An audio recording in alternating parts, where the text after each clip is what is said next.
Assalamualaikum warahmatullahi wabarakatuh. Yang terhormat Bapak Dr. Parto selaku dosen mata kuliah retorika, yang saya hormati Ibu Dina Fitria Husniah MPD selaku dosen mata kuliah retorika, serta teman-teman mahasiswa yang berbahagia. Marilah kita bersama-sama memanjatkan puji syukur kehadirat Tuhan Yang Maha Esa, karena atas rahmat dan karunia-Nya kita dapat berkumpul di sini untuk membahas suatu tema yang sangat penting dan relevan, yakni sistem pendidikan di Indonesia. Pendidikan merupakan pilar utama pembangunan bangsa. Dengan pendidikan yang baik, kita dapat mencetak generasi yang cerdas, kritis, dan berkarakter. Namun, di balik potensi besar ini, sistem pendidikan kita masih menghadapi berbagai tantangan yang perlu kita kritisi bersama. Kritik yang konstruktif adalah langkah awal menuju suatu perubahan. Sejarah panjang pendidikan di Indonesia memberikan pelajaran bahwa perjalanan pendidikan kita tidaklah mudah. Pada masa penjajahan, akses pendidikan terbatas hanya bagi kalangan tertentu. Sementara sebagian besar rakyat Indonesia tidak mendapatkan kesempatan untuk belajar. Pendidikan pada saat itu sangat dipengaruhi oleh kebijakan kolonial yang hanya mengutamakan pendidikan untuk kepentingan penjajah, bukan untuk kepentingan rakyat Indonesia. Namun, setelah kemerdekaan, Indonesia bertekad untuk mengubah sistem pendidikan menjadi lebih inklusif dan berkeadilan, dengan tujuan untuk mencerdaskan kehidupan bangsa dan membangun fondasi yang kuat untuk masa depan.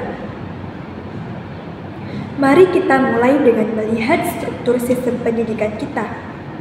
Pendidikan di Indonesia terdiri dari jenjang pendidikan dasar, menengah, dan tinggi yang ditunjang oleh pendidikan nonformal dan informal. Pemerintah telah menerapkan berbagai kebijakan seperti wajib belajar 12 tahun dan program Indonesia Pintar untuk memastikan akses pendidikan bagi semua anak bangsa. Namun, di balik kebijakan-kebijakan ini, realita di lapangan masih jauh dari ideal. Ketimpangan dalam akses dan kualitas pendidikan antara daerah perkotaan dan pedesaan menjadi salah satu isu terbesar. Banyak sekolah di daerah terpencil masih kekurangan fasilitas dasar seperti ruang kelas yang layak, buku pelajaran, atau bahkan guru yang kompeten. Pendidikan yang seharusnya menjadi alat pemerataan sosial justru seringkali memperbesar jurang kesenjangan. Di satu sisi, ada sekolah yang dilengkapi dengan laboratorium canggih dan koneksi internet cepat, sementara di sisi lain, ada sekolah yang bahkan tidak memiliki papan tulis yang layak. Hal ini menjadi tantangan besar yang harus kita atasi bersama. Selain itu, kurikulum adalah fondasi dari sistem pendidikan. Namun, kurikulum di Indonesia seringkali dikritik karena tidak relevan dengan kebutuhan zaman. Fokus yang terlalu besar pada hafalan dan ujian standar membuat siswa kurang terlatih dalam berpikir kritis, kreatif, dan inovatif. Di era globalisasi, kebutuhan akan keterampilan baru seperti literasi digital, analisis data, dan kemampuan berkolaborasi semakin mendesak. Sayangnya, banyak institusi pendidikan kita yang masih mengajarkan mata pelajaran dengan metode yang sama seperti puluhan tahun lalu. Hasilnya, lulusan seringkali tidak siap menghadapi tantangan di dunia kerja yang dinamis dan kompetitif. Selain itu, orientasi kurikulum kita cenderung mengabaikan pengembangan karakter dan nilai-nilai moral. Pendidikan seharusnya tidak hanya berfokus pada akademik, tetapi juga pada pembentukan kepribadian dan etika siswa. Dengan pendekatan yang lebih holistik, kita bisa mencetak generasi yang tidak hanya cerdas secara intelektual, tetapi juga memiliki integritas dan empati. Selanjutnya, mari kita lihat sistem penilaian dalam pendidikan kita. Sistem ini seringkali hanya menilai siswa berdasarkan angka-angka di atas kertas, seperti nilai ujian atau indeks prestasi kumulatif atau biasa disebut dengan IPK. Padahal nilai-nilai ini tidak selalu mencerminkan kemampuan sesungguhnya dari seorang individu. Misalnya, kemampuan berpikir kritis, kreativitas, atau keterampilan berkomunikasi seringkali tidak terukur dalam ujian standar. Akibatnya, banyak siswa yang sebenarnya berbakat di bidang tertentu merasa gagal hanya karena mereka tidak sesuai dengan standar penilaian konvensional. Kita memerlukan sistem penilaian yang lebih inklusif, yang mampu mengakomodasi berbagai jenis kecerdasan dan keterampilan. Teknologi memiliki potensi besar untuk menjadi solusi bagi banyak tantangan dalam pendidikan. Di masa pandemi COVID-19, kita telah melihat bagaimana pembelajaran jarak jauh menjadi alternatif utama. Platform pembelajaran online telah membantu jutaan siswa untuk tetap belajar meskipun sekolah ditutup. Namun, pemanfaatan teknologi ini juga menghadirkan tantangan baru. Tidak semua siswa memiliki akses ke perangkat teknologi atau koneksi internet yang stabil. Di daerah terpencil, banyak siswa yang harus berjalan jauh hanya untuk mendapatkan sinyal internet. Oleh karena itu, pemerintah perlu berinvestasi lebih banyak dalam infrastruktur digital, khususnya di daerah-daerah yang tertinggal.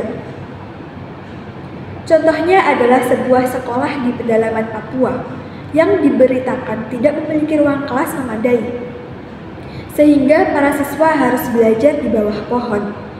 Di sisi lain, kita melihat sekolah di kota-kota besar seperti Jakarta yang memiliki fasilitas lengkap termasuk laboratorium komputer dan akses internet cepat. Ketimpangan ini menjadi tantangan besar yang harus segera diatasi. Hadirin yang berbahagia, selain itu, penggunaan teknologi dalam pendidikan harus disertai dengan pelatihan bagi guru. Guru perlu dibekali dengan keterampilan untuk menggunakan teknologi secara efektif agar pembelajaran tidak hanya beralih ke digital, tetapi juga menjadi lebih interaktif dan bermakna. Guru merupakan ujung tombak dalam pendidikan. Namun di Indonesia, profesi guru seringkali kurang mendapat penghargaan yang layak, baik secara finansial maupun sosial. Banyak guru honorer yang menerima gaji jauh di bawah standar meskipun beban kerja mereka sangat berat. Peningkatan kualitas pendidikan tidak akan terjadi tanpa peningkatan kualitas guru. Oleh karena itu, pemerintah harus berkomitmen untuk memberikan pelatihan berkelanjutan bagi guru, meningkatkan kesejahteraan mereka, dan memberikan penghargaan yang sesuai dengan dedikasi mereka.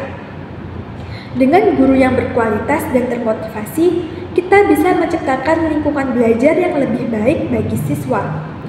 Perbaikan sistem pendidikan bukanlah tugas pemerintah semata. Semua pihak termasuk masyarakat, sektor swasta, dan mahasiswa memiliki peran penting dalam upaya ini. Masyarakat, khususnya orang tua, harus lebih aktif terlibat dalam pendidikan anak-anak mereka. Pendidikan tidak hanya terjadi di sekolah, tetapi juga di rumah dan lingkungan sekitar. Masyarakat juga harus mendukung terciptanya lingkungan yang kondusif bagi pendidikan. Lingkungan yang baik yang mendukung kegiatan belajar mengajar akan sangat membantu siswa dalam mencapai potensi terbaik mereka. Oleh karena itu, masyarakat perlu berperan aktif dalam mendukung program-program pendidikan yang ada, seperti program beasiswa, pembangunan fasilitas sekolah, serta pemberdayaan sumber daya manusia dalam bidang pendidikan. Sebagai mahasiswa, kita juga memiliki tanggung jawab. Kita harus berani mengkritisi kebijakan yang tidak berpihak pada pendidikan, sekaligus menawarkan solusi yang konstruktif. Kita bisa memulai dengan hal-hal kecil seperti menjadi mentor bagi siswa yang kurang mampu, atau mengadakan diskusi publik tentang isu-isu pendidikan. Hadirin sekalian, pendidikan adalah kunci bagi masa depan yang lebih baik. Dengan pendidikan yang berkualitas, kita bisa menciptakan masyarakat yang lebih adil, sejahtera, dan berdaya saing. Namun, perjalanan menuju sistem pendidikan yang ideal tidaklah mudah. Diperlukan kerja keras, dedikasi, dan kolaborasi dari semua pihak. Kita harus berani bermimpi besar, tetapi juga realistis dalam bertindak. Mari kita jadikan pendidikan sebagai prioritas utama dalam pembangunan bangsa. bukan hanya sebagai formalitas, tetapi sebagai upaya nyata untuk mencetak generasi yang siap menghadapi masa depan. Dengan semangat dan kerjasama, saya yakin kita bisa mewujudkan visi ini. Terima kasih atas perhatian Anda semua. Semoga pidato ini dapat menjadi inspirasi bagi kita untuk terus memperjuangkan pendidikan yang lebih baik di Indonesia. Sekian dari saya. Wassalamualaikum warahmatullahi wabarakatuh.